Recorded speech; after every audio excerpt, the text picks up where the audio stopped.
তার ঘরে সব সময় ধোঁয়াটে এক গন্ধ থাকতো। তার চারপাশের দেয়ালে ঝুলতো অদ্ভুত সব হাড়কোড় আর শুকনো চামড়া। ইহুদি নেতা যখন থলে ভর্তি স্বর্ণ মুদ্রা নিয়ে তার কাছে এলো, লুবিদের চোখ লাল হয়ে উঠল। সে ক্রোকশ গলায় বলল, আমি জানি তোমরা কেন এসেছো।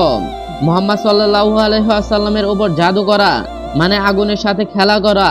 কিন্তু যদি তোমরা আমাকে পর্যাপ্ত নজর আনা দাও, তবে আমি এমন এক জাদু ফাঁদবো যা থেকে স্বয়ং জিবরাইল আলাইহিস সালামও তাকে বাঁচাতে পারবেন না। নাউজুবিল্লাহ।